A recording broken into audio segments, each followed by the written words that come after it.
ओम नमो भगवते वासुदेवाय।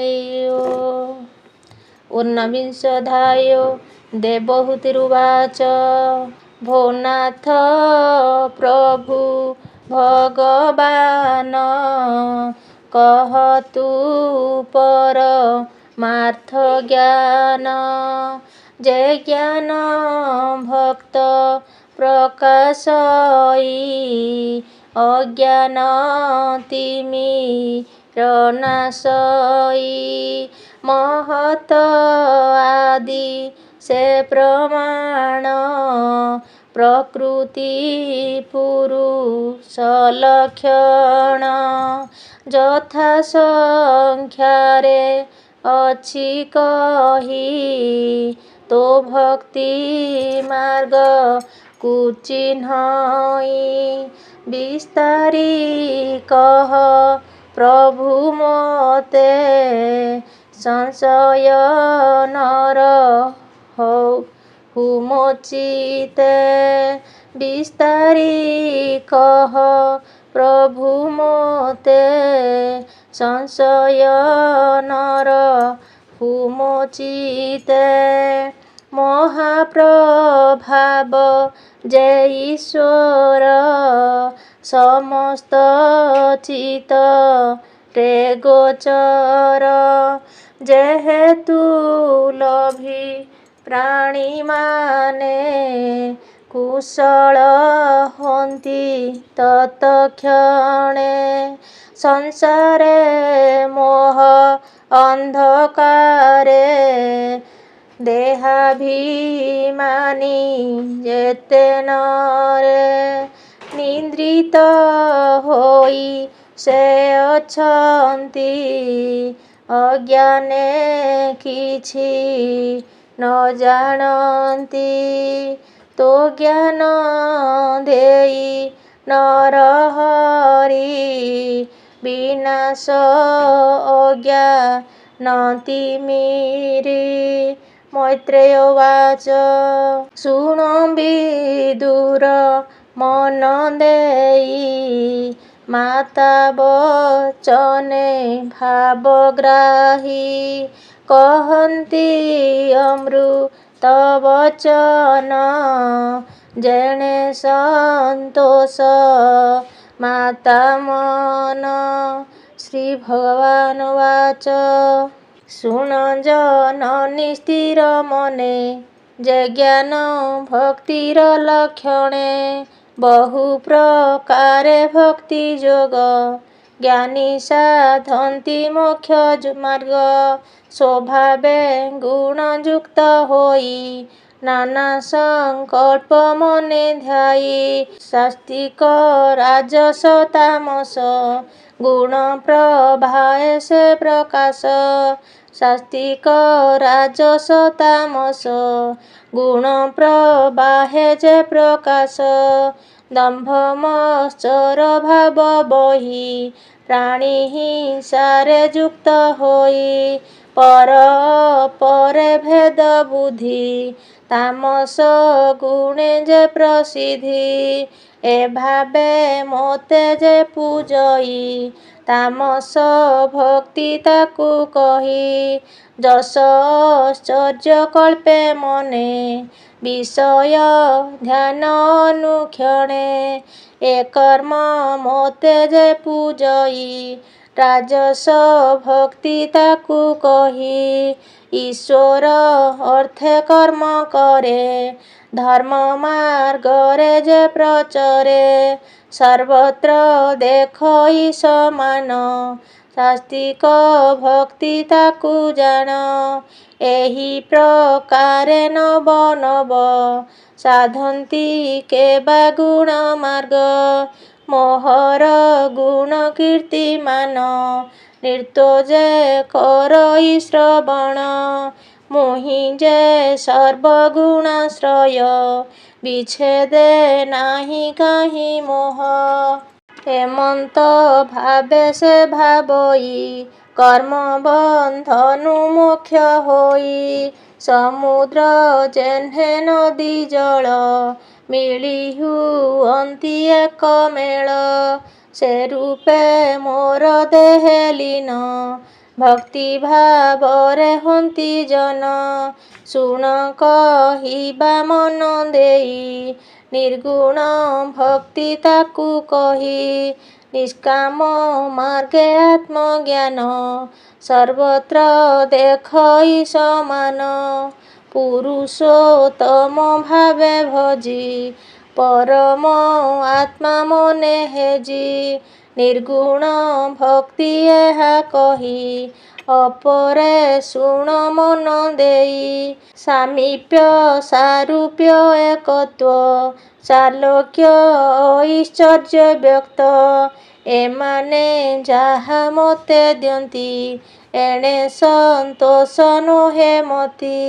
ମୋର ଭକତି ବିନା ଏହି। ହେଳେ ସନ୍ତୋଷ ମୋର କାହିଁ। ଏତେ ପ୍ରକାରେ ଭକ୍ତି ମାର୍ଗ। ସାଧନ୍ତି ପ୍ରାଣୀ ମୋକ୍ଷ ଯୋଗ। ଯେବେ ତ୍ରିଗୁଣକୁ ଜିଣଇ। ମୋହର ଭାବକୁଳ ଭଇ। କ୍ରିୟା ଯୋଗରେ ନିଷ୍କାମରେ। ମୋତେ ସେବନ୍ତି କେବାନରେ। ହିଂସା ବର୍ଜିତ ସାଧୁଗଣ। ନିର୍ତ୍ୱ ଭଜନ୍ତି ମୋର ନାମ। କେଅବା ମୋତେ ପୂଜା କରେ। ସ୍ତୁତି ବନ୍ଦନେ ନିରନ୍ତରେ। ଦର୍ଶନ ସ୍ପର୍ଶନ ପ୍ରମାଣ। ଜ୍ଞାନ ବୈରାଗ୍ୟ ଆରାଧନ। ମିତ୍ର ଭାବରେ ସର୍ବଜନ। ଦେଖଇ ଆତ୍ମାର ସମାନ।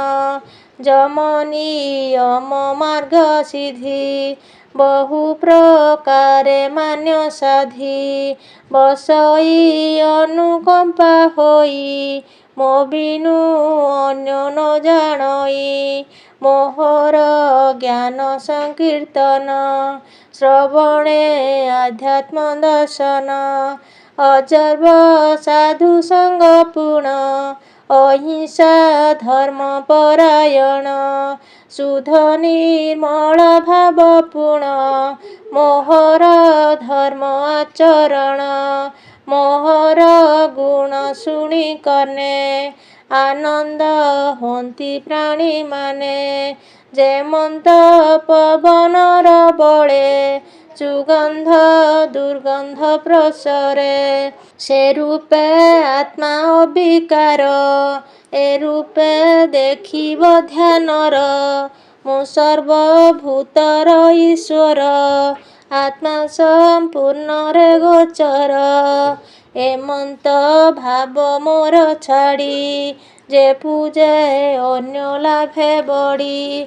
ମୁଁ ସର୍ବବ୍ୟାପୀ ଯେ ଅଟଇ। ଏମନ୍ତ ଭାବ ନ ଜାଣଇ। ଯେ ଭାବେ ଅନ୍ଧ ବୈର ହୋଇ। ସେ ଶାନ୍ତି କେଭେ ନ ଲଭଇ। ମୋତେ ପୂଜିବ ଯେବେ ସେହି। ତାର ପୂଜାରେ ତୋଷ ନୋହି। ସର୍ବଭୂତରେ ସ୍ଥିତ ମୋହି। ଯାବତ ପ୍ରାଣୀ ନ ଜାଣଇ। ତାବତ ସ୍ୱକର୍ମ ପାଶରେ। ପ୍ରାଣୀ ବନ୍ଧନ ଏ ସଂସାରେ। ପର ଅପର ଏକ ଆତ୍ମା। ଅନ୍ତର କରେ ଯେ ମହାତ୍ମା। ପର ଅପର ଏକ ଆତ୍ମା। ଅନ୍ତର କରେ ଯେ ମହାତ୍ମା। ସେ ମୃତ୍ୟୁ ପଥୁ ନ ତରଇ। ସଂସାର ମାର୍ଗେ ଭ୍ରମ ହୋଇ। ଯେ ଆତ୍ମା ସର୍ବଭୂତ ମଧ୍ୟେ। ଅର୍ଚ୍ଚନା କରେ ଯେଣୁ ସଧେ। ମିତ୍ର ଭାବରେ ସର୍ବ ଦେଖେ। ସଂସାରୁ ତରେ ସେ ପ୍ରତ୍ୟକ୍ଷେ। ଅଜୀବ ମଧ୍ୟେ ଜୀବ ଶ୍ରେଷ୍ଠ। ଜୀବରେ ପ୍ରାଣ ଯେ ଗରିଷ୍ଠ ପ୍ରାଣରୁ ଚେତନା ବିଶେଷ ଇନ୍ଦ୍ରିୟ ବୃତ୍ତିରେ ପ୍ରକାଶ ଇନ୍ଦ୍ରିୟ ସର୍ବଗୁଣେ ଶ୍ରେଷ୍ଠ ରସରେ ମତ୍ସ୍ୟ ଯେ ଗରିଷ୍ଠ ଗନ୍ଧ ବେଦୀରେ ସେ ଭ୍ରମର ଶବଦ ହେଲେ ସର୍ବେଶ୍ୱର ରୂପରେ ଭେଦ ବିଦ ହୋଇ ବନେ ସେ ପ୍ରତ୍ୟକ୍ଷ ଅଟଇ ଅପାଦ ମଧ୍ୟେ ବହୁପାଦରେ ଚତୁଷ୍ପାଦ ମନୁଷ୍ୟ ମଧ୍ୟେ ଚାରି ବର୍ଣ୍ଣ ଏଥିରୁ ବ୍ରାହ୍ମଣ ଉତ୍ତମ ବ୍ରାହ୍ମଣ ମଧ୍ୟେଣ ଦେବଜ୍ଞ ବହୁ ଅଧିକ ଯେ ଅର୍ଥଜ୍ଞ ସଂଶୟ କ୍ଷୟ ଯେ ଅର୍ଥଜ୍ଞ କରଇ କେବଳ ସ୍ୱକର୍ମ ଆତ୍ମାକୁ ନାମ ତେଣୁ କରି ମୁକ୍ତ ସଙ୍ଗକୁ ସେ ଆଚରି ମୋର ଅର୍ପିତ କର୍ମ କରେ ଆତ୍ମାର ଭାବ ନିରନ୍ତରେ ମୋର ସେ କର୍ମ ସମର୍ପଇ ଆତ୍ମା ସହିତେ ତାର ଯହିଁ ଏ ରୂପେ ମୋର ମନ ତହିଁ ବହୁମାନନାରେ ନମଇ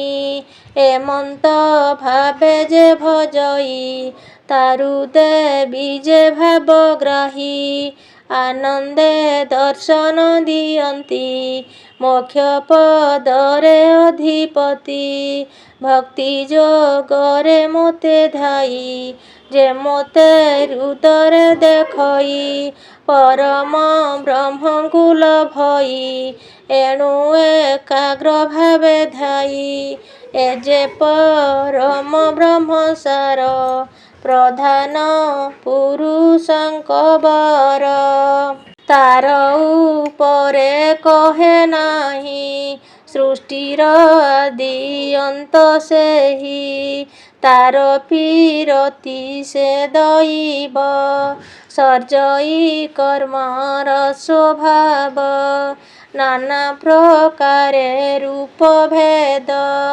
ଆଶ୍ରୟ କାରଣ ସମ୍ପଦ ଅଦ୍ଭୁତ କାଳ ଯେ ମହିମା ଭୋନାଥ ନିଶ୍ଚଳେ ଜାଳିମା ମହତ ଆଦି ଯେତେ ଭୂତେ ଅଖିଳ ସଂସାର ଜଗତେ ସପ୍ତମ ଆତ୍ମା ମଧ୍ୟଗତ ନିରତେ କରୁଅଛ ଗ୍ରସ୍ତ ତାହାର ତହୁଁ ଭୟ ପାଇ ନିରତେ କମ୍ପୁଅଛି ଦେହି ସେ ପ୍ରଭୁ କାଳର ମହିମା କେ କରି ପାରେ ଗୁଣ ସୀମା ପ୍ରିୟ ଅପ୍ରିୟ ଯାର ନାହିଁ ବିନାଶ କରେ ସର୍ବଦେହି ସେ କାଳ ପୁରୁଷର ଭୟେ ନିରତେ ପବନଟି ବହେ ଯେ କାଳ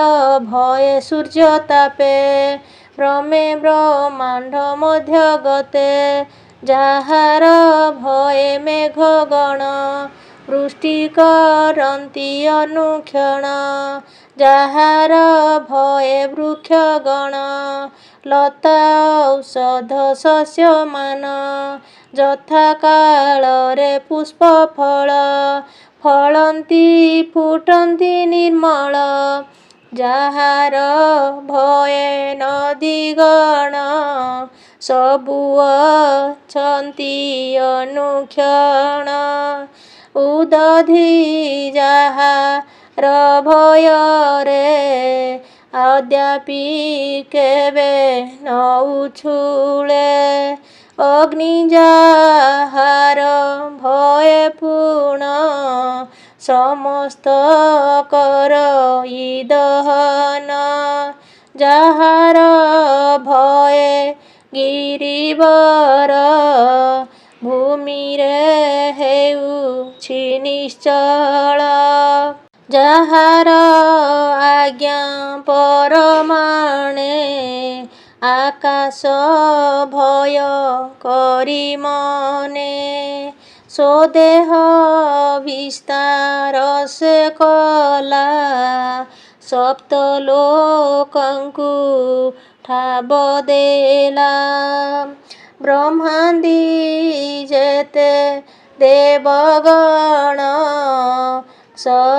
ସଚରାଚର ଯେ ଭିଆଣ ଯାହାର ଭଏ ବାରେ ବାରେ ସ୍ୱର୍ଗାଦି ହୁଅନ୍ତି ସତ୍ୱରେ ଯେ କାଳ ଭୟରେ ତ୍ରିଗୁଣ ସୃଷ୍ଟି ପାଳନ ସଂହାରଣ ସେ କାଳ ରୂପୀ ସେ ଅନନ୍ତ ଉଦାର ବ୍ୟୟ ଅଚ୍ୟୁତ ସମସ୍ତ ଉତ୍ପତ୍ତି କରଇ ଗୁଣ ପ୍ରଭାବ ଭାବ ବହି ଯେ କାଳ ରୂପେ ଅନ୍ତ କରେ ଏଣୁ ଅନନ୍ତ ରୂପ ଧରେ ଏଣୁ ଏ କାଳର ମହିମା କେ ଜାଣିପାରେ ଗୁଣ ସୀମା ତୋର ଭକତ ଜନ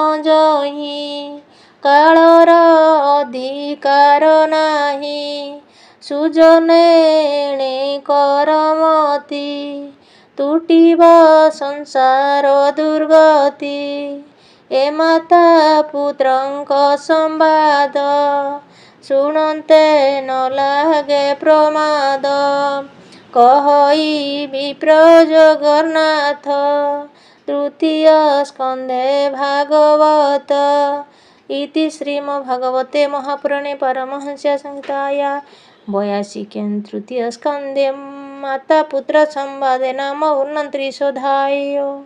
ଓಂ ନମୋ ଭଗବତେ ବାସୁଦେବାୟ।